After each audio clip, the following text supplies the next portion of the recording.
जय श्री कृष्ण भक्तों। श्रीमद् भगवद गीता अध्याय 2 श्लोक 15।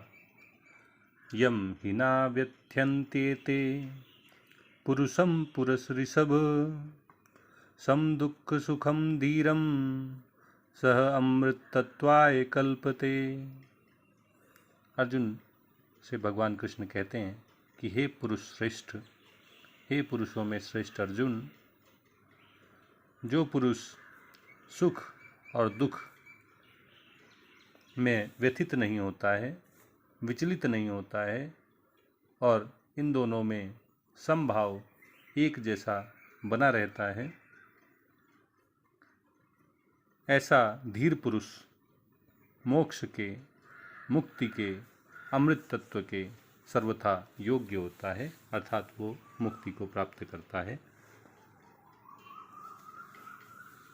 अर्जुन जो अत्यधिक शोक में फंसा हुआ है, उसको भगवान शोक के सागर से बाहर निकालते हुए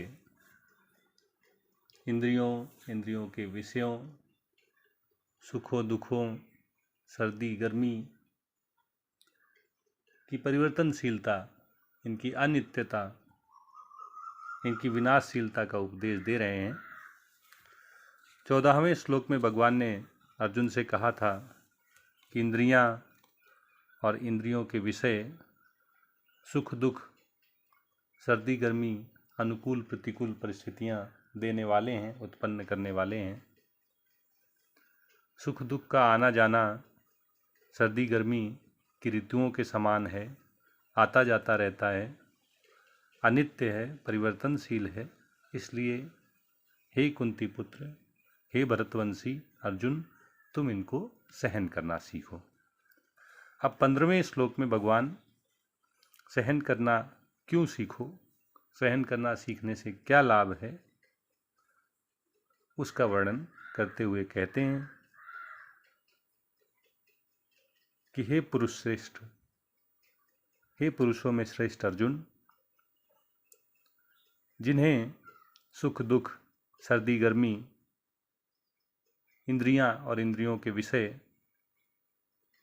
व्यथित नहीं करते हैं, विचलित नहीं करते हैं, जो सुख के आने जाने पर और दुख के आने जाने पर समभाव रहता है, अत्यधिक हर्ष में नहीं पड़ जाता है, अत्यधिक विषादग्रस्त नहीं हो जाता है, ऐसा धीर पुरुष अमृत तत्व, मोक्ष, मुक्ति के सर्वथा योग्य होता है, अर्थात वह मुक्ति प्राप्त करता है, स्वर्ग प्राप्त करता है, मोक्ष प्राप्त करता है, अमृतत्व को प्राप्त होता है। भगवान का अर्जुन को उपदेश सहनशीलता सीखने का, सुख दुख के आ जाने पर समभाव बने रहने का है, और साथ ही भगवान धीर पुरुष की कसौटी भी यहाँ बता रहे हैं। 13वें श्लोक में भी भगवान ने धीर पुरुष की कसौटी बताई थी और कहा था कि जो आत्मा के एक शरीर से दूसरे शरीर में जाने पर मोह को प्राप्त नहीं होते हैं, मोह में नहीं पड़ते हैं, वो धीर पुरुष कहलाते हैं। अब एक और कसौटी धीर पुरुष की भगवान यहाँ पर कस रहे हैं और कहते हैं कि जो सुख और दुख में समभाव रहता है, एक जैसा रहता है, सुख के आने पर अत्यधिक प्रसन्न नहीं होता है और दुख के आने पर अत्यधिक शोकग्रस्त नहीं होता है, ऐसा पुरुष धीर पुरुष कहलाता है और वही अमृत तत्व के, मोक्ष के, मुक्ति के योग्य है, अर्थात उसको प्राप्त करता है। इस प्रकार यहाँ पर समभाव रहने की, सहनशीलता की, व्यथित न होने की विचलित न होने की शिक्षा दी गई है।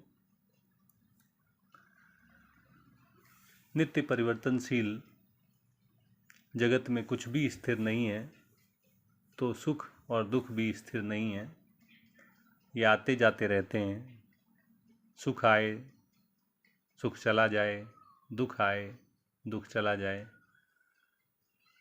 यह परिवर्तन चलता रहता है और ऐसे परिवर्तन से मोहग्रस्त नहीं होना है। ऐसे परिवर्तन में समभाव बनाए रखना है।